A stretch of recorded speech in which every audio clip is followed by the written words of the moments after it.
नमस्कार, मैं राजू कुमार झा और जिस तरह से हम आपके लिए एक खास शो हर वीक लेकर आते हैं और उसमें हमारे साथ खास मेहमान होते हैं जिनसे हम बातचीत करते हैं, वो भी ऐसे टॉपिक जो काफ़ी ट्रेंड में हो। तो इस सप्ताह जो हमारे मेहमान हैं वो हैं डॉक्टर एरिका बंसल। ये यूजनेक्स के चेयरपर्सन हैं। सबसे बड़ी बात यह है कि 18,000 से ज़्यादा इन्होंने सर्जरी किया है। अब आप सोच रहे होंगे कि कौन सा सर्जरी, तो यह है हेयर ट्रांसप्लांट।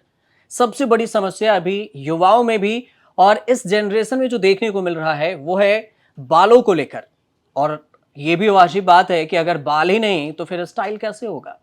तो फिर इसकी भी समस्या है और इसमें बुजुर्ग हो या फिर बड़े बड़े स्टार हो, इन सबको एक ही चीज परेशान करता है कि उनमें गंजापन, जो कहते हैं आप बाल नहीं है सर पे या फिर बाल गिर रहे हैं, हेयर फॉल हो रहा है, इन सब से परेशान हो जाते हैं।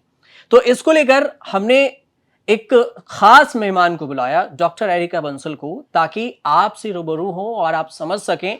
सबसे बड़ी बात एक और चीज है कि ये DHT डायरेक्ट हेयर ट्रांसप्लांट भी कर रही हैं, तो इससे भी आपको समझ में आएगा कि इसका क्या मतलब होता है, डायरेक्ट हेयर ट्रांसप्लांट आखिर क्या है। तमाम चीजों पर हम आपसे विस्तार से बातचीत करेंगे, लेकिन आपको थोड़ा सा ग्लिम्स दिखाते हैं। आपको डॉक्टर से हम बात करें इससे पहले आपको बता दें कि जिनके बारे में हम बात कर रहे हैं, डॉक्टर एरिका बंसल, ये जो इनके क्लाइंट्स हैं उसमें एक्टर भी हैं। डॉक्टर देखें तो एक्टर हैं आमिर बशीर हैं, Indian film director Rakesh Om Prakash Mehra हैं। इसके अलावा जो आप देखेंगे तो एलवेश यादव भी हैं। OTT पर ये जो बॉलीवुड एक्टर हैं सुमित गुलाटी भी हैं। लंबा चौड़ा नाम है। क्रिकेटर में देखेंगे मोहम्मद अजहरुद्दीन का नाम है। तो ये सारे इनके क्लाइंट्स हैं। बोनी कपूर का नाम मैं भूल ही गया हूं। ये लंबा चौड़ा लिस्ट है जो आपको मैं बता रहा हूं। ये सिर्फ आपको ग्लिम्स मैंने दिखाया कि कौन कौन से हैं इनके क्लाइंट्स। इससे आप समझ गए होंगे कि डॉक्टर कितने पहुंच गए हैं। तो चलिए शुरुआत करते हैं। सबसे पहले एरिका मैम, आपका न्यूज तक में बहुत बहुत स्वागत है। और हमारा जो दर्शक हैं वो सबसे बड़ी बात इस पे बिलीव करते हैं कि आसान भाषा में उन्हें समझ में आ जाए। तो सबसे आसान में हम ये समझना चाहेंगे कि ये जो हेयर ब्लैंडनेस है, जो गंजापन की सिचुएशन है, क्या ये अभी ज्यादा बढ़ रहा है या पहले भी ऐसा था, अभी ज्यादा प्रचलन में है, लोग ज्यादा इसको समझने लगे हैं, करवाने लगे हैं, तो हो रहा है ये? जो गंजेपन और बॉल्डनेस की समस्या है वो पहले भी थी, अभी भी है। पर अभी मैं ये बोलूँगी कुछ प्रेवलेंस बढ़ गया है हल्का-सा और कम एज पे होने लगा है। पहले थोड़ा लेट एज पे होता था और अब अवेयरनेस है और सॉल्यूशंस अवेलेबल हैं। पहले किसी को बॉल्डनेस हो गया, गंजापन हो गया तो उनको उसी के साथ जीना है, they have to live with it. But अभी हमारे पास सॉल्यूशंस हैं। हम उसको प्रिवेंट भी कर सकते हैं अर्ली स्टेज पे अगर हम डिटेक्ट करें, अगर किसी को फैमिली हिस्ट्री है। और लेट स्टेजेस में जब बाल जा चुके हैं तो हम उसको सर्जरी से वापस ठीक भी कर सकते हैं। तो क्योंकि अब हमारे पास ठीक करने का ऑप्शन है, तो मैं ये बोलूँगी कि अवेयरनेस काफ़ी ज़्यादा बढ़ गया है। प्रेवलेंस थोड़ा बढ़ा है बट उतना नहीं। अच्छा, एक चीज जो ये जो आपने बताया कि एक डायरेक्ट हेयर ट्रांसप्लांट है, तो डायरेक्ट हेयर ट्रांसप्लांट और जो पुराने तकनीक से किए जाते थे उसमें डिफरेंस क्या है? कॉमन डिफरेंस क्या होगा अगर? देखिए, हेयर ट्रांसप्लांट की पहले तो बेसिक साइंस समझते हैं। हेयर ट्रांसप्लांट में हम पीछे से बाल लेते हैं जो कि परमानेंट है और फिर उनको आगे बॉल्ड एरिया में लगाएंगे। तो अगर पीछे से जो बाल लेने का प्रोसेस है उसमें दो तरीके की टेक्निक्स होती है, FUT और FUE। FUT में क्या होता है कि आप स्ट्रिप टेक्निक भी बोलते हैं। उसमें एक प्रॉपर स्ट्रिप पीछे से काटी जाती है जो कि लगभग 1 से 1.5 सेंटीमीटर चौड़ी और लगभग 15 से 20 सेंटीमीटर लंबी होती है। तो जब वो पूरी की पूरी स्ट्रिप निकाली जाती है तो एक बड़ा सा घाव पीछे क्रिएट हो जाता है जिसको हम टाँके लगा के उसको क्लोज करते हैं उस घाव को। तो उसके बाद सर्जरी के बाद एक परमानेंट एक लाइन जैसा स्कार पीछे की साइड रह जाता है। इसको बोलते हैं FUT टेक्निक। और ये सबसे ज़्यादा आज से अगर 10 साल पहले बात करें तो ये टेक्निक सबसे ज़्यादा यूज़ में आती थी। फिर जो दूसरी टेक्निक है FUE, उसमें बाल पीछे से सिंगल सिंगल सिंगल लेके निकाला जाता है। तो कोई बड़ा घाव नहीं लगता और बहुत टाँके नहीं लगते। तो वो एक लेस इन्वेजिव वर्जन है फ्रॉम FUT। तो DHT जो है वो FUE का भी मॉडिफाइड वर्जन है। मैं ये नहीं बोलूँगी कि एक तीसरी नई टेक्निक है, ये FUE का मॉडिफाइड वर्जन है। इसमें क्या होता है कि हम जो बाल लेके जो पीछे से लगाते हैं उनको हाथों हाथ लगा देते हैं। वो बॉडी के बाहर ज़्यादा देर तक नहीं रहते। हर ऑर्गन ट्रांसप्लांट में ये बहुत इंपॉर्टेंट होता है कि जो बॉडी का जो ऑर्गन जो ट्रांसप्लांट किया जा रहा है वो बॉडी के बाहर कितनी देर तक रखा गया। तो DHT में उसका जो आउट ऑफ बॉडी टाइम है वो सबसे कम कर दिया गया। तो डीएचटी मैं बोलूँगी एफयूई की मॉडिफाइड वर्जन है। इस दोनों का। लेकिन बेस्ट कौन-सा होता है? अगर आपके हिसाब से अगर आम लोग अगर जानना चाहें तो सबसे बेस्ट क्या है? देखिए, तीनों में सबसे बेस्ट डीएचटी है, और क्योंकि मैं एक्चुअली केवल डीएचटी ही प्रैक्टिस कर रही हूँ, एफयूटी मैंने प्रैक्टिस करना छोड़ दिया था।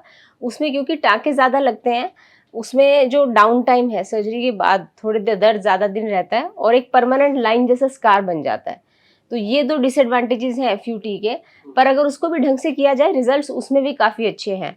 तो अगर रिज़ल्ट के पॉइंट ऑफ व्यू से देखा जाए तो दोनों टेक्निक्स अच्छी हैं।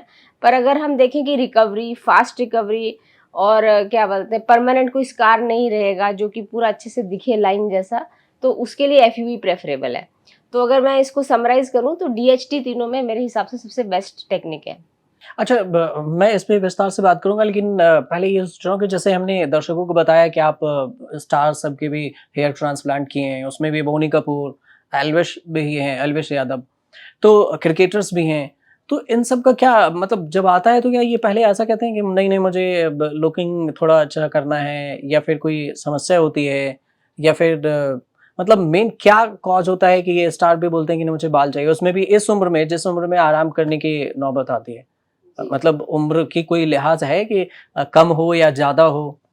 देखिए उम्र का लिहाज तो ये है कि जितनी ज़्यादा उम्र होती है, जैसे अगर कोई किसी की उम्र 50 से ऊपर है या 60 से ऊपर है, तो रिजल्ट सबसे ज़्यादा स्टेबल होते हैं।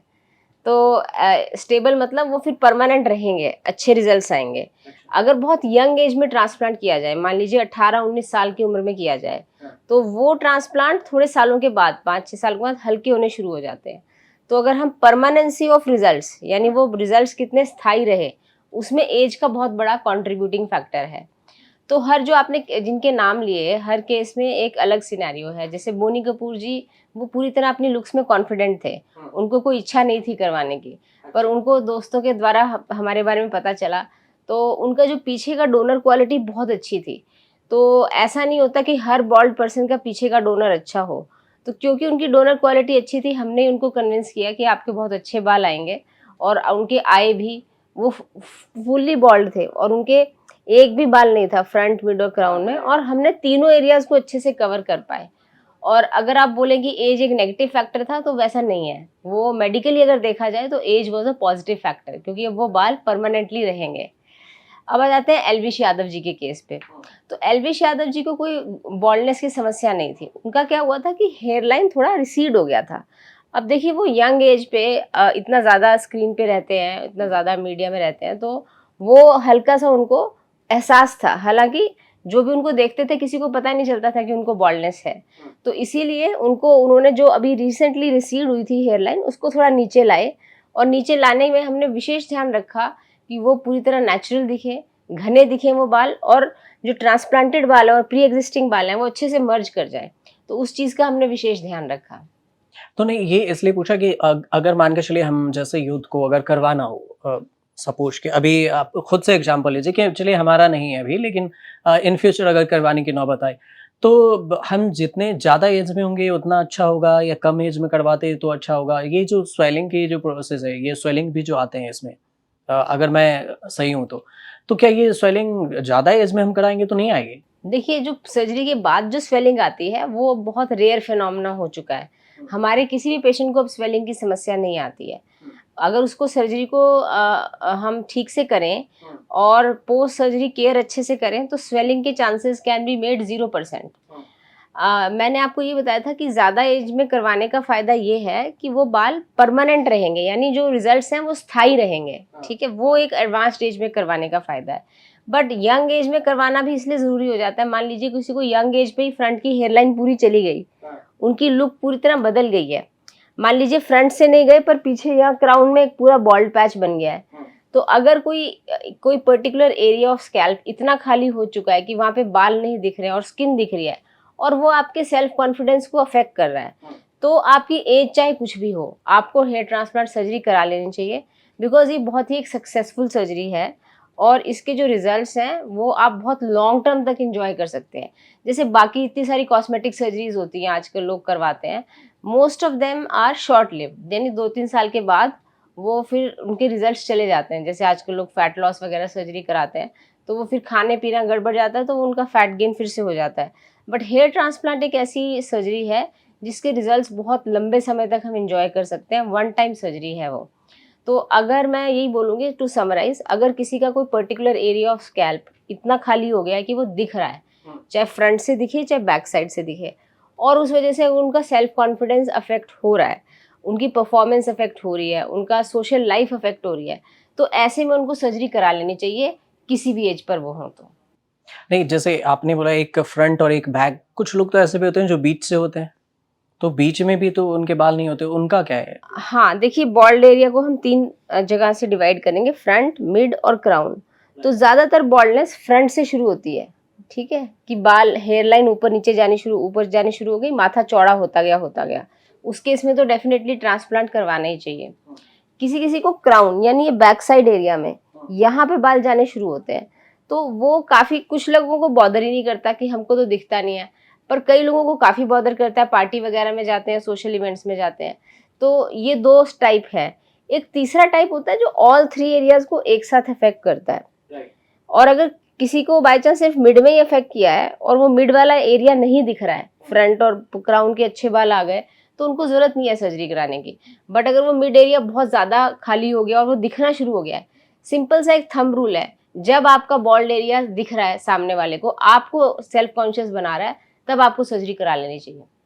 अच्छा, लेकिन इससे चलिए सर्जरी, या कुछ लोग नहीं करवाना चाहे सर्जरी, और सर्जरी से पहले सोचे कि हमारा हेयर फॉल ना हो, तो ये इसमें क्या पॉसिबिलिटी है कि हेयर फॉल को रोका जा सके? वजह डेफिनेटली भी क्या हो सकती है? हाँ, डेफिनेटली पॉसिबिलिटी है। देखिए, सबसे पहले तो बात करते हैं पुरुषों की और महिलाओं की सेपरेटली।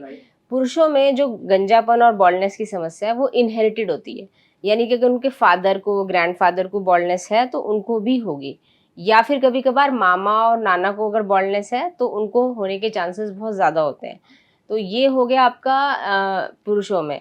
तो जब आपकी फैमिली हिस्ट्री बहुत पॉजिटिव है तो आप यंग एज से यानी 19-20 साल की उम्र से ही आप सतर्क रहिए, डॉक्टर को कंसल्ट करिए। ऐसी दवाइयाँ हैं अवेलेबल खाने की और लगाने की, जिनको आप लंबे समय तक खाएंगे और लगाएंगे तो आप अपनी बॉल्डनेस को पोस्टपोन कर सकते हैं, प्रिवेंट कर सकते हैं। पोस्टपोन कर सकते हैं 5 साल, 10 साल, 15 साल तक, पर वो दवाई लगातार खानी पड़ती है और काफ़ी हद तक सेफ होती है। और अब आ जाते हैं महिलाओं में। महिलाओं में फैमिली हिस्ट्री का उतना ज़्यादा रोल नहीं है। उनमें रोल होता है आयरन डेफिशिएंसी, थायरॉइड एब्नॉर्मैलिटीज़, पीसीओडी। तो इतने सारे हार्मोनल इम्बैलेंस की वजह से उनके बाल जाते हैं। तो उनको यूजुअली डॉक्टर से कंसल्ट करके दवाइयों से ही उनके बाल आ जाते हैं और उनको ज़्यादातर ट्रांसप्लांट की ज़रूरत नहीं पड़ती। तो ट्रांसप्लांट की ज़रूरत ज़्यादातर पुरुषों को ही पड़ती है। अच्छा, तो जिन महिलाओं का मतलब, जैसे मैं हमारे कुछ कलीग थे, जब आप आ रही थी तो हम वो भी हमें बताए कि जो महिलाएँ, लेडी हैं, लड़की हैं, वो भी ये कह रही थी कि डॉक्टर साहब अगर मिले तो उनसे पूछना कि हमारा हेयर फॉल मतलब ज़्यादा हो रहा है, तो मैं फिर क्या करूँ? जबकि मुझे तो कोई समस्या भी नहीं है। हाँ, तो जब पहले तो हेयर फॉल को डिफाइन करना पड़ेगा, ठीक है? अगर आपके लगभग 100 बाल गिर रहे हैं रोज़, तो उसको बोलते हैं एक्सेसिव हेयर फॉल, यानी आपको गिनने पड़ेंगे बाल कि आज सुबह 9 बजे से कल सुबह 9 बजे तक कितने बाल गिरे फर्श पे, बेड पे, तकिए पे। एक तो वो क्राइटेरिया है। दूसरा, आप अपनी फ़ोटोज़ लेंगे, फ़ोटोज़ में आपको दिखेगा कि हाँ, गैपिंग बढ़ती जा रही है, ठीक है? तो महिलाओं को क्या करना चाहिए, और इनफैक्ट ये चीज़ पुरुषों में भी करना चाहिए कि आपको हाई प्रोटीन डाइट लेना चाहिए। तो यूजुअली हम वेजिटेरियन होते हैं तो प्रोटीन हमारी डाइट में उतना होता नहीं है। प्रोटीन के सोर्सेज पनीर, दालें, दही या फिर प्रोटीन पाउडर, ठीक है? तो वो ले सकते हैं ताकि महिलाओं में प्रोटीन डाइटरी एडिक्वेट रहे। और फिर साथ में माइक्रोन्यूट्रिएंट सप्लीमेंट्स के लिए विटामिन्स, मिनरल्स, अमीनो एसिड्स भी देते हैं। तो उससे महिलाओं में काफ़ी हद तक जड़ें मजबूत हो जाती हैं और हेयर फॉल रुक जाता है। अब पर मेन में ये सब के बावजूद भी अगर जेनेटिक हिस्ट्री है तो उनका बॉल्डनेस चलता रहेगा, तो उनको अलग से और एक्स्ट्रा दवाई लेनी पड़ेगी जो डेफिनेटली उनके डर्मेटोलॉजिस्ट प्रिस्क्राइब करेंगे, ताकि वो मेल पैटर्न बॉल्डनेस जो इनहेरिटेड है उसको प्रिवेंट कर सके। और इनफैक्ट रीग्रो भी कर सकते हैं। जो बाल रिसेंटली गए हैं, पिछले 6-8 महीने, साल भर में गए हैं, वो वापस आ भी जाते हैं पुरुषों में। और महिलाओं में भी अगर वो अर्ली स्टेज पे कंसल्ट करते हैं तो पिछले 6-8 महीने, साल भर के बाल हैं वो वापस रीग्रो भी कर जाते हैं। अच्छा, जैसे एक मेडिसिन है जिसका चलन ज़्यादा है, जैसे मिनॉक्सिडिल, आई थिंक, मैं सही बोल रहा हूँ नाम? तो ये वाला जो क्या ये इससे होता है? या कुछ लोग तो बोलते हैं ये लगा लो, कुछ बोलते हैं प्याज़ के रस मतलब उसको लगा लो। तो पता नहीं क्या-क्या है लिस्ट जो मैंने अभी आया था, मैं आगे आपको आपसे पूछूँगा इसमें कि क्या-क्या है इसमें। तो बड़ा अजब-सा ल ऊपर से आता है ये कि रामबाण है, ये ठीक हो जाएगा। तो आप एज़ अ डॉक्टर क्या लगता है कि आपको सही होता है इससे? देखिए, सबसे पहले डाइट और लाइफ़स्टाइल का रोल तो है ही, जो मैंने आपको जस्ट अभी बताया कि डाइट आप करेक्ट करिए। लाइफ़स्टाइल में आप ये करेक्ट करिए कि बालों को बहुत ज़्यादा केमिकल्स और हॉट एयर, हॉट वाटर से ट्रीट ना करें। बा तो ये 2-3 चीज़ें आप कर सकते हैं। पर जो बाकी घरेलू नुस्खे हैं, जैसे प्याज़ का रस, लहसुन का हाँ, पेस्ट। मेथी भी लगाने के लिए हाँ, बोलते हैं हाँ। वो तेल नारियल तेल लगा लो। हाँ, इन तो ये सब से सब कुछ नहीं होता, इन सब से कोई बेनिफिट नहीं होता। और ये ना तो आपके हेयर फॉल को रोक पाएँगे और ना जो बाल झड़ गए हैं ना उनको उगा पाएँगे। तो ये सारे जो घरेलू नुस्खे हैं, इनका 19-20 का किसी-किसी को बेनिफिट हो सकता है, क्योंकि ये बड़ा सब्जेक्टिव असेसमेंट भी होता है इन सब चीज़ों में। पर इसके अलावा जो दवाइयाँ आप बता रहे थे, जैसे मिनॉक्सिडिल नाम से एक दवा है और एक और फिनेस्ट्राइड नाम से जो दवा है, जो यूएस एफडीए द्वारा अप्रूव्ड है हाँ, बॉल्डनेस को ट्रीट करने के लिए, तो वो आपको लेनी चाहिए, बट खुद से नहीं, डॉक्टर को कंसल्ट करके डर्मेटोलॉजिस्ट की प्रिस्क्रिप्शन से ही लेना चाहिए।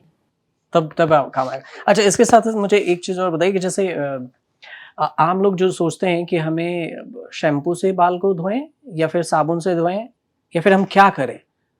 दोनों में से क्या बेटर मतलब क्या है कि या फिर ऐसे छोड़ दिया जाए बाल को, क्या धोएँ कि बाल गिरे भी ना, कि कुछ लोग कहते हैं शैम्पू लगाने से हमारे बाल गिरने लगते हैं, साबुन लगाने से। देखिए, हर किसी की स्कैल्प स्किन की कंडीशन अलग होती है। किसी-किसी की ऑयल प्रोडक्शन बहुत ज़्यादा है, स्वेटिंग बहुत ज़्यादा है, और किसी-किसी की ऑयल प्रोडक्शन और स्वेटिंग काफ़ी कम है। कोई बहुत डस्टी एरिया में रहता है और कोई बहुत क्लीन एनवायरनमेंट में रहता है। तो डिपेंड करता है कि आपके बाल कितनी जल्दी क्लीनिंग मांगते हैं, कितनी जल्दी गंदे हो जाते हैं और उनको कितना क्लींस करने की ज़रूरत पड़ती है। तो वर्स्ट केस सिनेरियो में जब बहुत स्वेटिंग और ऑयलीनेस है, तो आप डेली भी शैम्पू कर सकते हैं। तो और अगर आप किसी ऐसे एनवायरनमेंट में रहते हैं जहाँ पूरा क्लीन है और बालों में तेल प्रोडक्शन नहीं हो रही, तो आप हफ्ते में 3 बार भी कर सकते हैं। शैम्पू और साबुन में से मैं रिकमेंड करूँगी कि शैम्पू ही यूज़ करें, क्योंकि शैम्पू की penetration in hair roots is better than साबुन। जैसे बॉडी के लिए साबुन ठीक है, क्योंकि बॉडी में ऊपर-ऊपर से साबुन लगाना होता है, बट स्कैल्प की स्किन को क्लीन करने के लिए जड़ों के बीच-बीच में जाना होता है। तो शैम्पू क्योंकि लिक्विड है, वो ईज़िली पेनिट्रेट कर जाता है हेयर रूट्स में और रूट्स को क्लीन कर देता है। तो क्लींजिंग इज़ वेरी इंपॉर्टेंट। तो शैम्पू कोई भी यूज़ करें जो कि काफ़ी माइल्ड हो और उस पे लिखा हो अप्रूव्ड फॉर डेली यूज़। कभी-कभी ऐसे शैम्पू होते हैं कि बिल्कुल रूखा कर देते हैं बालों को, बहुत फ्रिज़ी कर देते हैं। और तो वैसे शैम्पू ना यूज़ करें, बट काफ़ी सारे अच्छे हाई क्वालिटी शैम्पूज़ मार्केट में अवेलेबल हैं जिन पे लिखा हुआ है अप्रूव्ड फॉर डेली यूज़। वो माइल्ड शैम्पू आप यूज़ कर सकते हो, चाहे डेली यूज़ करो, चाहे हफ्ते में 3-4 बार यूज़ करो, वो आपकी अपनी एनवायरमेंटल कंडीशंस पे डिपेंड करेगा। अच्छा, दूसरी ऑयलिंग को लेकर जो बालों में ऑयलिंग करें कि ना करें? कुछ लोग कहते हैं सरसों का जो मस्टर्ड ऑयल है, उसको लगाने से सही रहेगा आपके मस्तिष्क। तो क्या ऐसा होता है कि ऑयल हम लगाएँ सरसों या फिर कोकोनट ऑयल क्या लगाएँ? देखिए, ऑयलिंग एक इंडियन ट्रेडिशन है, बच्चों को बॉडी मसाज किया जाता है जब छोटे होते हैं बच्चे। तो बट हेयर ऑयलिंग का कोई स्पेसिफिक बेनिफिट नहीं है, ठीक है। हेयर ऑयलिंग जो मसाज जो रूट्स में करते हैं, उसका बस वो फील गुड फैक्टर आप समझिए, उसका फ़ायदा कुछ नहीं है। हाँ, उस हेयर ऑयल से नुकसान काफ़ी हो सकते हैं। अब मैं हेयर ऑयल से जो कोई भी ऑयलिंग नुकसान। से? हाँ जी। कोई भी ऑयल, कोई भी लगाएँ? हाँ, हाँ। तो जैसे कोकोनट ऑयल है, सरसों का ऑयल है, कैस्टर ऑयल है, बहुत सारे ऑयल्स हैं मार्केट में। तो मैं आप बताती हूँ कि ऑयल का बेनिफिट तो डेफ़िनेटली कुछ नहीं है, other than that feel good factor, कि भई हाँ, लगाने के बाद थोड़ा मसाज हो गया तो उनको थोड़ा अच्छा फ़ील हुआ टेम्परेरीली। तो वो तो एक बेनिफिट है, बट नुकसान भी होते हैं हेयर ऑयल लगाने के। मैं वो बताती हूँ, जैसे अगर कोई यंग एज में है, टीनेज ग्रुप में है, या 20 से 25 साल की उम्र में लोगों को पिंपल्स निकलते हैं, आपने देखा होगा, कील मुहासे निकलते हैं। तो अगर वो लोग ऑयल लगाएँगे तो उनकी कील मुहासों की समस्या बढ़ सकती है, क्योंकि तेल की वजह से ही कील मुहासे हो रहे हैं और ऊपर से हेड पे ऑयल लगाया तो कील मुहासे की समस्या बढ़ेगी। तो उनको ये नुकसान हो सकता है। अच्छा, अगर ऑयल लगा लिया और उसको सफाई नहीं करी, क्लींजिंग नहीं की, तो फिर आपको डैंड्रफ की समस्या बढ़ सकती है। डैंड्रफ, इचिंग, फ्लेकिंग बढ़ सकता है। तो ये ऑयल के नुकसान हैं रूट्स में लगाने के। पर ऑयल अगर आप लेंथ पे लगाते हैं, मान लीजिए आपकी लेंथ जो है बालों की, लेंथ पे वो बाल रूखा है, तो आप 1-2 बूंद शैम्पू के बाद 1-2 बूंद बाल ऐसे लेंथ पे लगा सकते हो as a here for conditioning purpose, ताकि लेंथ थोड़ी मॉइस्चराइज्ड रहे। बहुत ज़्यादा ऑयल नहीं लगाना चाहिए।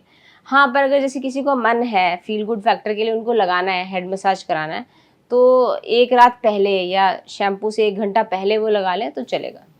अच्छा, इसी में आता है एक सीरम और फिर कंडीशनर की बात आए तो क्या ये भी हानिकारक होगा बालों के लिए? नहीं, शैम्पू के बाद ये कंडीशनर और सीरम दोनों इसलिए यूज़ किया जाता है कि लेंथ मॉइस्चराइज्ड रहे। क्योंकि देखिए बालों में एक समस्या है कि रूट्स तो ऑयली हैं जिनको सफाई की ज़रूरत है, बट लेंथ है, जो बाल की लेंथ है वो रूखी हो जाती है। तो लेंथ को हाइड्रेट करने के लिए सीरम और कंडीशनर का यूज़ किया जाता है, तो वो ओके है। कुछ पेशेंट जैसे आपको डायबिटीज़ के हों या फिर जिनको दूसरे जो ऐसे लॉन्ग टर्म के पेशेंट हैं, उनको अगर थायराइड वगैरह है, तो क्या ये पेशेंट हेयर ट्रांसप्लांट करा सकते हैं क्या? इनको कोई दिक्कत तो नहीं होगी क्या? हाँ, हाइपोथायरॉयडिज्म में हेयर ट्रांसप्लांट कराने में कोई दिक्कत नहीं है। जिसको हाई ब्लड प्रेशर और हाई ब्लड शुगर है, उनको ट्रांसप्लांट तभी कराना चाहिए जब वो कंट्रोल में आ चुका है, यानी शुगर कंट्रोल में आ चुका है दवाइयों से और ब्लड प्रेशर भी कंट्रोल में आ चुका है। क्योंकि हेयर ट्रांसप्लांट एक इलेक्टिव प्रोसीजर है, ठीक है? It is a cosmetic procedure for enhancing the look. So why to take unnecessary risk? हम अननेसेसरी रिस्क क्यों लें कि जब आपका बीपी भी कंट्रोल नहीं है, शुगर भी कंट्रोल नहीं है, ऐसे में हम हेयर ट्रांसप्लांट करके अननेसेसरी रिस्क नहीं लेना चाहते। अच्छा। अच्छा, एक इसमें आता है कि स्टेम जो सेल है, स्टेम सेल का क्या रोल है मैम हेयर ट्रांसप्लांट में? मतलब कैसे इससे करें? क्या होगा असर? देखिए स्टेम सेल जो है हमारे सारे ऑर्गन्स में पाया जाता है। स्टेम सेल होता है एक बेसिक प्रोजेनिटर सेल जो कि मल्टीप्लाई होके डिफरेंशिएट होके किसी भी नए टिश्यू को क्रिएट कर सकता है। जैसे अगर लीवर का कोई स्टेम सेल है, उसको स्टिमुलेट किया जाए तो वो नया लीवर टिश्यू बना दे। अगर किडनी का कोई स्टेम सेल तो नई किडनी बना दे। तो that is the role of stem cell. तो हेयर की रूट्स में भी स्टेम सेल्स होते हैं जो कि थोड़ा थोड़ा प्रोलिफरेट होके हेल्प करते हैं बालों को लंबा होने में। तो जो स्टेम सेल है उसके ऊपर रिसर्च चल रही है कि हम केवल स्टेम सेल को यूज़ करके हेयर रूट्स में इंजेक्ट करेंगे तो हम हेयर फॉल को रोक सकते हैं, हेयर्स को वापस घना बना सकते हैं। तो वो एक रिसर्च का मुद्दा है। उसमें अभी तक कोई ऐसी रिसर्च, क्लिनिकली इफेक्टिव रिसर्च सामने नहीं आई है कि मैं अपने पेशेंट्स को वो एज अ ट्रीटमेंट ऑफर करूँ। अच्छा। अच्छा, ऐसे इसमें आता है कि जैसे हमने पहले बात की थी एल्विस यादव और बॉनी कपूर, ये सब नाम क्रिकेटर्स के भी, तो एक स्टैंडर्ड एज लिमिट है क्या? हाई और लो अगर देखें तो जैसे टीनेजर में कोई हो गए आप 18 साल या 20 साल, और फिर हाई में देखें तो बुजुर्ग में आपकी 60 या उससे पहले हो, तो कोई एक है बैरियर है जो जहाँ से रोक? हाँ, देखिए यंग एज में बोलूँगी ज़्यादा बड़ा बैरियर है। मैं 23 साल से कम की उम्र के लोगों को हाईली डिस्करेज करती हूँ ट्रांसप्लांट कराने के लिए। तो 23 साल से कम की उम्र में नहीं करना चाहिए, बट इसका मतलब ये नहीं है कि बिल्कुल ही नहीं कर सकते। अगर कोई मान लीजिए 20 साल का है और उनके बाल पूरी तरह चले गए हैं, फ्रंट पूरी तरह बॉल्ड हो गया है, तो उनमें डेफिनेटली करना ही पड़ेगा ट्रांसप्लांट। और बट उनको समझाना पड़ता है कि आपको दवाई खानी पड़ेगी ताकि आप उन बालों को लंबे समय तक एंजॉय करें। अपर एज लिमिट कुछ नहीं है, हमने 82 की एज पे भी ट्रांसप्लांट किया हुआ है। अच्छा, तो कोई स्टार है तो नाम बता ही दीजिए। नहीं, पता स्टार नहीं है, चल। वो एक यूरोपियन पेशेंट थे। वो उधर से आए थे, यूरोप से आए थे, तो उन्होंने करवाया था। तो ऑलरेडी वहाँ पे थोड़ा ट्रेंड ज़्यादा होता है कॉस्मेटिक सर्जरीज वगैरह कराने का। तो अपर एज लिमिट कुछ नहीं है। अपर एज लिमिट में बस हमको यही देखना है कि आपका ब्लड प्रेशर ठीक है, ब्लड शुगर ठीक है, हार्ट की कंडीशन ठीक है, there is no physical element जो आपको फिजिकली अनफिट बनाए, तो फिर हम कर सकते हैं। अच्छा, ये ठीक होने के जो एस्पेक्ट रेशियो है वो कितना है लगभग? अ, अगर कितने टाइम में लोग रिकवर कर सकते हैं, ठीक हो सकता है उनको, या फिर अगर हेयर ट्रांसप्लांट कराए हैं तो डायरेक्ट हेयर ट्रांसप्लांट से तो कितने दिन में उनको दिखेगा असर? देखिए सर्जरी करने में 1-2 दिन लगते हैं। सर्जरी से 100% रिकवरी में 7 दिन लगते हैं। यानी अगर आपने सर्जरी आज कराई तो 7 दिन बाद आपकी 100% रिकवरी हो जाती है, फ्रंट और बैक साइड दोनों जगह से। अब वो जो बाल लगाए हैं उनके रिजल्ट्स आने में 8 से 10 महीने या 12 महीने लग सकते हैं। तो फुल रिजल्ट्स आने में 8-10 महीने, 12 महीने लग सकते हैं। बट इसका मतलब ये नहीं आप 3rd मंथ पे भी रिजल्ट्स देख सकते हो। अगर हमने जितने भी बाल लगाए हैं उसके 30% बाल आप 3rd मंथ पे देख सकते हो, 40% 4 मंथ्स पे देख सकते हो, 60% 6 मंथ्स पे देख सकते हो। फुल डेंसिटी आते आते 8 या 10 महीने लग जाते हैं, जो ट्रांसप्लांटेड बालों की डेंसिटी की बात कर रही हूँ मैं। और उस रिकवरी में 7 दिन लगते हैं। अच्छा, उससे पहले तो कुछ ध्यान भी रखना पड़ता होगा ख़ास चीज़ों का कि आप, क्या ऐसा है कि आप धूल में ना जाएँ, डस्ट में ना जाएँ, या फिर अपने बालों को में कुछ टर्म एंड कंडीशन होंगी कि आपको ऐसा-ऐसा करना है? सर्जरी से पहले टर्म्स कंडीशंस ये हैं कि एक तो आपका blood sugar, blood pressure controlled होना चाहिए। कुछ ब्लड टेस्ट हम दे देते हैं, वो आप करवा लीजिए। नॉर्मल से ब्लड टेस्ट होते हैं कि वो सब नॉर्मल है। आपको अल्कोहल और स्मोकिंग छोड़ना होता है सर्जरी से पहले 3-4 दिन या तो जो हफ्ता कर भर। रहे हैं, जो नहीं कर जी, रहे हैं, जो उनके नहीं लिए तो कर रहे हैं कोई। उनके लिए कोई प्रिकॉशन नहीं है। हाँ। अब सर्जरी के बाद 7 दिन तक आपको धूल-मिट्टी और चोट-खरोंच से बचाना है, ठीक है? यानी यहाँ पे कोई चोट-खरोंच नहीं लगनी चाहिए या फिर एक्सेसिव डस्ट, पॉल्यूशन वो सब नहीं होना चाहिए एक्सपोज़र 7 दिन तक सर्जरी के बाद। सनलाइट से भी बचना चाहिए। और नॉर्मल ये जो लाइटिंग है, जैसे अभी। हाँ, नॉर्मल लाइट से कोई दिक्कत नहीं है। डायरेक्ट सनलाइट से थोड़ा अवॉइड कीजिए, ऐसा कुछ साइड इफ़ेक्ट नहीं होगा। बट सनलाइट क्योंकि एरिया सेंसिटिव होता है तो it can make the skin very, very red. तो अननेसेसरी आपकी स्किन में थोड़ा लालीपन ना आ जाए, इसलिए सन से बचिए। बट मोर और लेस आपको सिर्फ धूल-मिट्टी का परहेज़ ज़्यादा रखना है। अच्छा, इसमें ये भी है कि क्या हमने जो एक चीज़ देखा था कि क्या वीमेंस, अगर कुछ वीमेंस में, क्या आपके पास कोई ऐसा केस आया है जिसमें महिलाएँ भी हेयर ट्रांसप्लांट करवाई हों? हाँ जी, तो महिलाओं में हेयर ट्रांसप्लांट होता है। जैसे आपका अगर हेयर लाइन ऊपर चला गया है, मान लीजिए किसी का माथा इतना लंबा है और वो उसको लेके कॉन्शियस हैं काफ़ी ज़्यादा, तो हम उनके लिए हेयर लाइन लोअरिंग करते हैं। यानी नया हेयर लाइन बनाते हैं, हेयर लाइन को 1 से 2 सेंटीमीटर तक नीचे लाते हैं। तो एक तो वो सर्जरी करते हैं महिलाओं में, उसको बोलते हैं हेयर लाइन रेस्टोरेशन या फिर फोरहेड लोअरिंग। दूसरा प्रोसीजर होता है कि मांग का एरिया, कभी-कभी किसी-किसी लेडीज़ में मांग का एरिया पूरा खाली होना शुरू हो जाता है। हाँ, या फिर उसमें थोड़े-थोड़े बाल गिरते हैं, दिखने नहीं हाँ, लगते हैं। स्किन बहुत ज़्यादा दिखनी शुरू हो जाती है।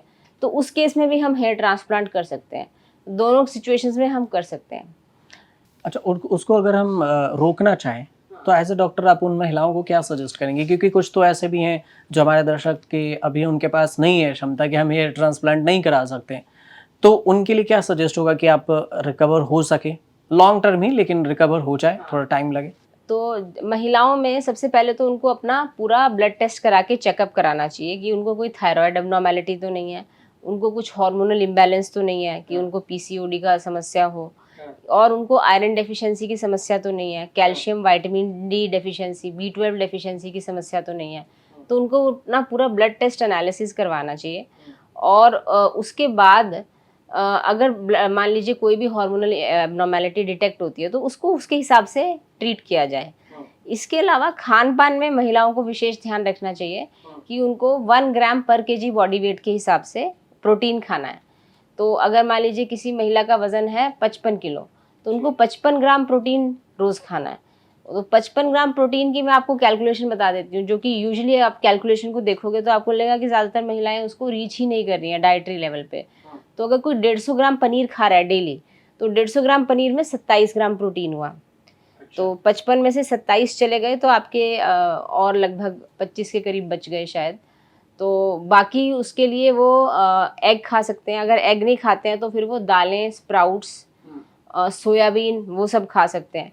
तो ये 55 ग्राम डेली उनको प्रोटीन खाना होना डेली बेसिस, जो कि एक्चुअली डिफ़िकल्ट हो जाता है और लोग खाते नहीं हैं।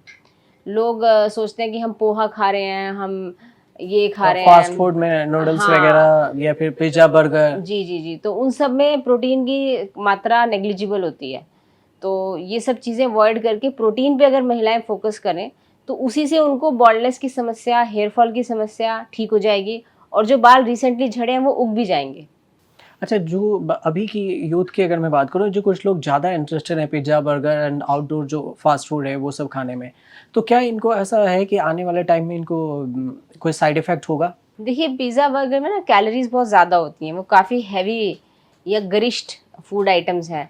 तो अगर आप वो खा लेंगे तो डेफ़िनेटली आपके पेट में जगह ही नहीं बचेगी कि आप बाकी न्यूट्रिटिव फूड खाएँ।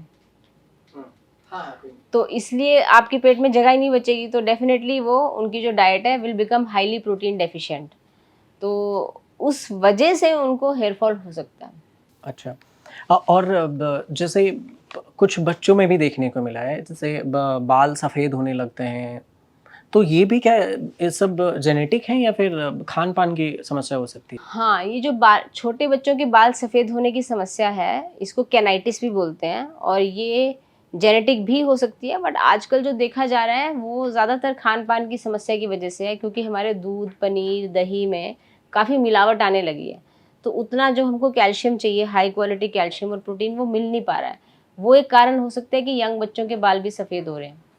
अच्छा, पर्सनली एक चीज़ ये बताइए कि जैसे अगर हम बालों को डाई करते हैं, जो कलर करते हैं बालों को, तो ये बैड इफ़ेक्ट करेगा बालों पे? देखिए, हेयर डाई, हेयर कलर और मेहंदी, ये तीनों चीज़ों को आप यूज़ कर सकते हैं। इनमें कोई साइड इफ़ेक्ट्स नहीं है, अनलेस आप इनसे एलर्जी हो गए। तो कुछ लोगों को ना इन तीनों से एलर्जी डेवलप हो जाती है, तो उनको ये चीज़ नहीं करनी है और वो ऐसे सिर्फ 1 से 2% लोग होते हैं। पर जिनको एलर्जी नहीं है, वो ये चीज़ें यूज़ कर सकते हैं, हेयर कलर और हेयर डाई वगैरह विदाउट एनी प्रॉब्लम। अच्छा, अब एक चीज़ और मैं ये जानना चाहूँगा कि मुझे ध्यान में है कि जैसे कुछ महिलाएं हैं, उनका ये कहना है कि जो आप मांग वाला जो एरिया बताए थे, वहाँ के अलावा भी कौन से वो बहुत मेडिसिन खा ली हैं, वो कोशिश कर रही हैं कि हम घरेलू उपचार भी कर लें, लेकिन ठीक नहीं हो पा रहा है। तो कॉमन में कोई जैसे डाइट्स के अलावा कोई मेडिसिन आप सजेस्ट करेंगे?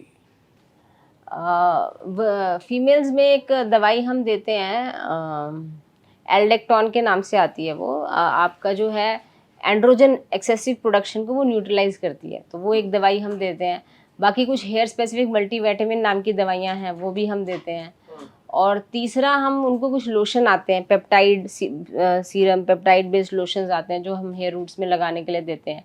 इसके अलावा लो डोज ओरल मिनॉक्सिडिल और मिनॉक्सिडिल लोशन भी विमेन में दिया जाता है, बट मैं वो लास्ट प्रेफरेंस होती है मेरी फीमेल्स में देने के लिए। और बस यही सब दवाइयाँ अवेलेबल हैं। अच्छा, कुछ मैं पहले रैपिड क्वेश्चंस मैं ये जान लूँ कि जैसे कुछ लोगों का सवाल है, जैसे मैंने पोस्ट किया एक छोटा-सा कि हम डॉक्टर साहब आ रहे हैं और एरिका बंसल हैं, तो आप कुछ सवाल पूछें। तो वो कुछ का सवाल ये था कि बाल हमारे झड़ रहे हैं, तो हम क्या करें? तो जो कि आपने बता ही दिया कि आप क्या-क्या करें। तो सबसे जल्दी बाल कैसे बढ़ाएँ? और सबसे स्पीड में हमारा बाल जल्दी बढ़ जाए कि दिक्कत ना हो, तो वो क्या करें?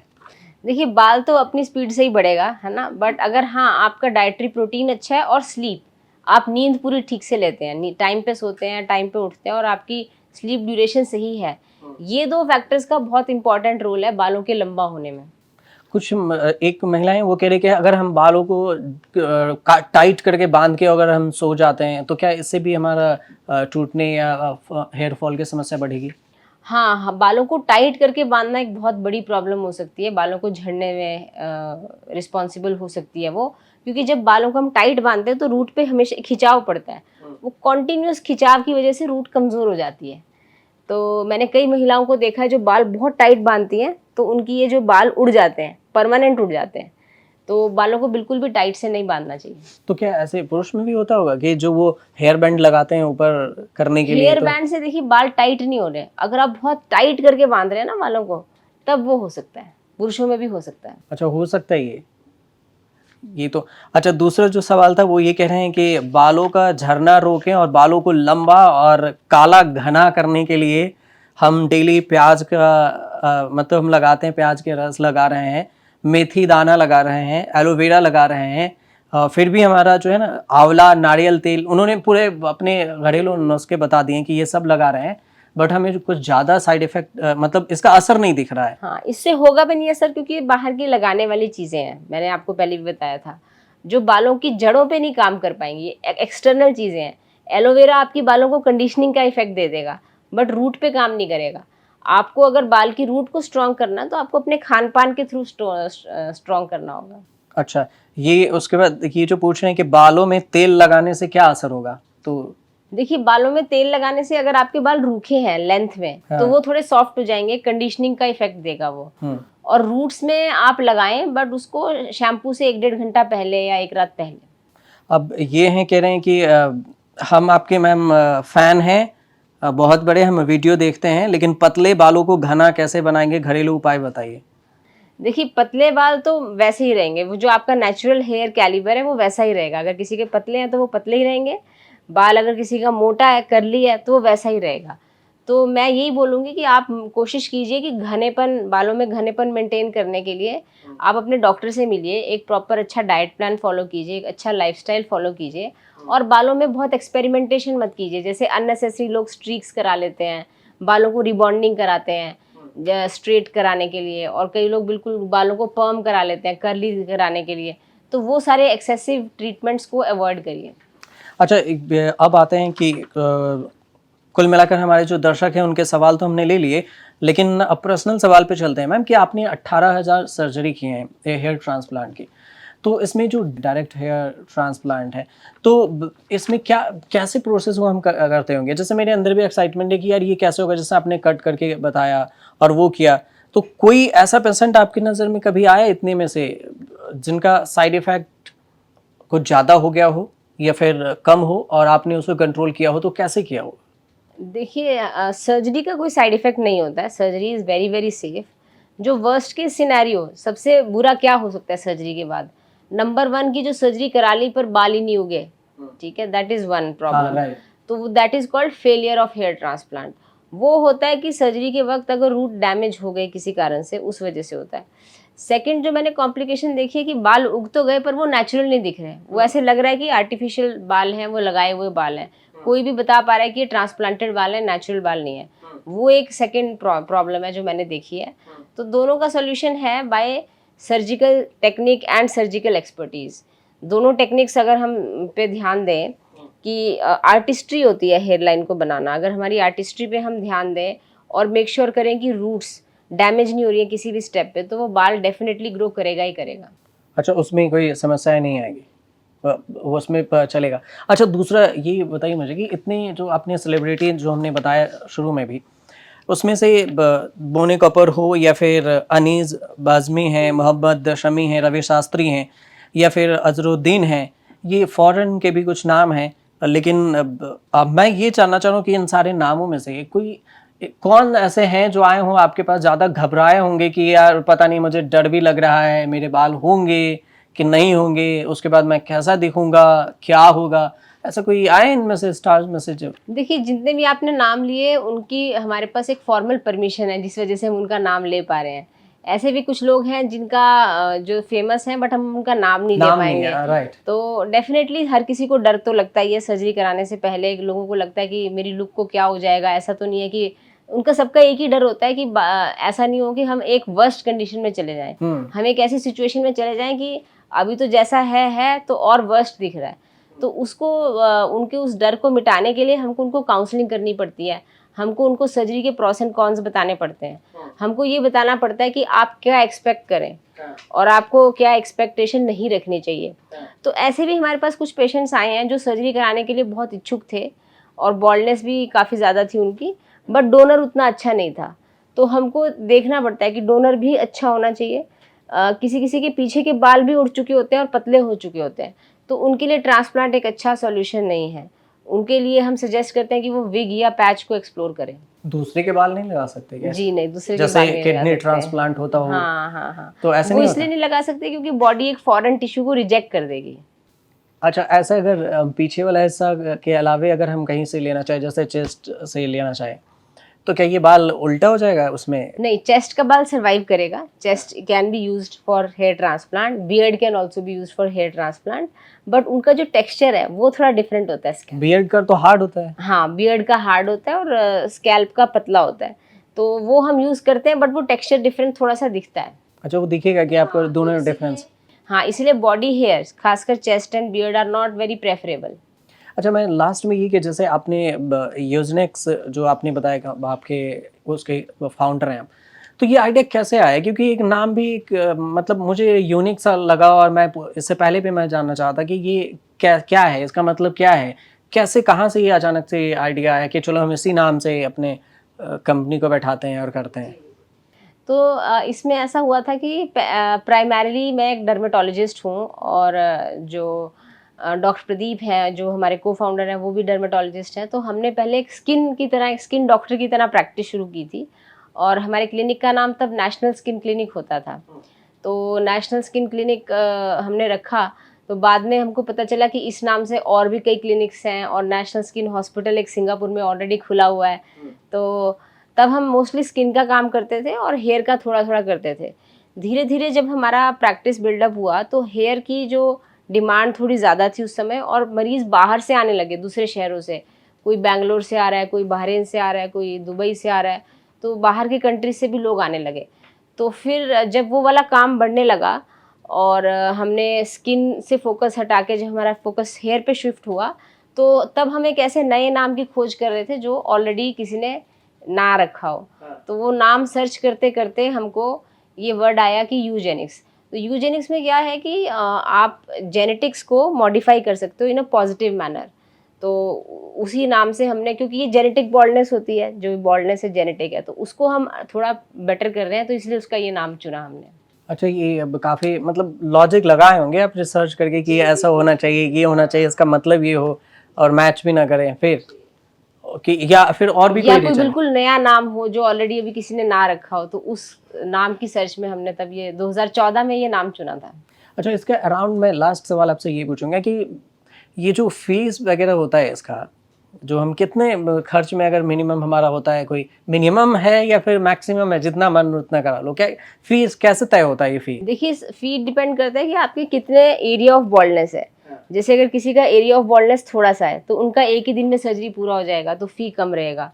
बट अगर किसी का बॉल्डनेस ज़्यादा है तो उनकी सर्जरी 3 दिन या 4 दिन चलेगी, तो ग्राफ्ट्स ज़्यादा लगेंगे, तो उस हिसाब से फ़ी ज़्यादा होगी। तो मिनिमम मैं बोलूँगी कि 1-1.5 लाख में भी हो जाता है, अगर एरिया छोटा हो, ग्राफ्ट्स कम लगने हो, 1000-1200 ग्राफ्ट्स लगने हो, तो उनका खर्चा 1 लाख से कम में या 1-1.5 लाख तक हो सकता है। बट अगर किसी का एरिया ज़्यादा है तो खर्चा उस हिसाब से ज़्यादा बढ़ जाएगा। अगर 5-6 हज़ार ग्राफ्ट लगने हो तो फिर खर्चा 5-6 लाख तक भी जा सकता है। नहीं, जो आपने ग्राफ्ट बोला, तो ये क्या है? ये काउंट, हेयर काउंट है क्या? ग्राफ्ट एक फॉलिकुलर यूनिट को बोलते हैं। 1 ग्राफ्ट इज 1 फॉलिकुलर यूनिट। उसमें 1, 2 या 3 बाल होते हैं। तो ये एक बालों का यूनिट एक, में? हाँ, एक यूनिट में। तो एक हेयर ग्राफ्ट को हम लगाते हैं एज अ सिंगल ग्राफ्ट, हम निकालते हैं और सिंगल ग्राफ्ट लगाते हैं। तो एवरेज एक ग्राफ्ट में लगभग 2 बाल होते हैं।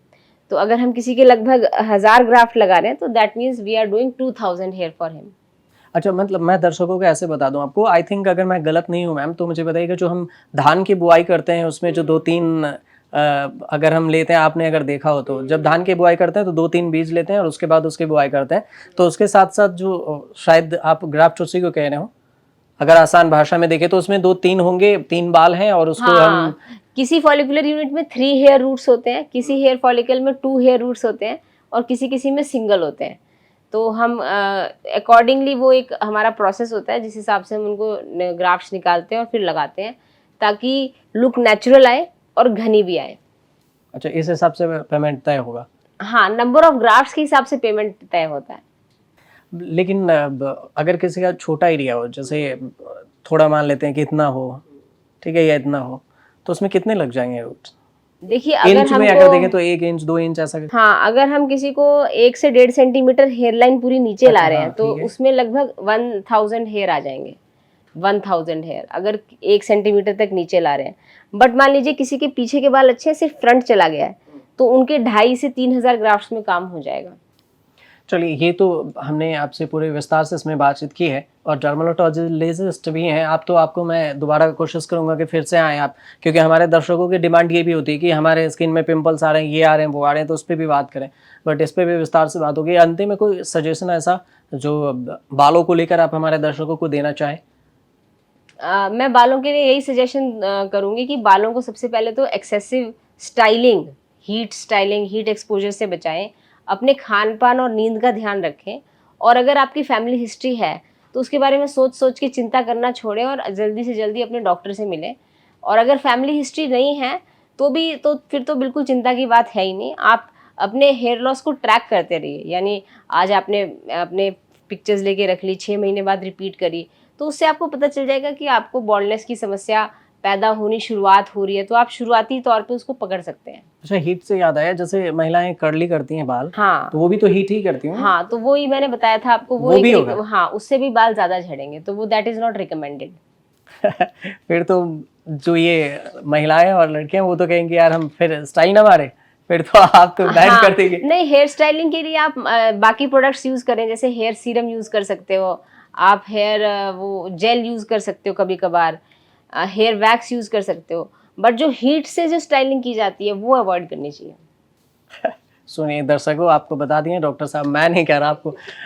फिलहाल मैम आप हमारे न्यूज़ के स्टूडियो में आए, इतना अपना बेशकीमती समय दिया, इसके लिए बहुत बहुत धन्यवाद। और दर्शक, आपको अगर हमारी ये वीडियो पसंद आई हो तो आप हमें कमेंट कर जरूर बताइए। कोई आपके पास ऐसा टॉपिक हो जिससे आप जानना चाहते हैं तो भी हमें कमेंट कीजिएगा। फिलहाल मुझे दीजिए इजाजत, एक नए एपिसोड लेकर हम फिर से आपके सामने हाजिर होंगे। तब तक नमस्कार, देखते रहिए न्यूज़ तक।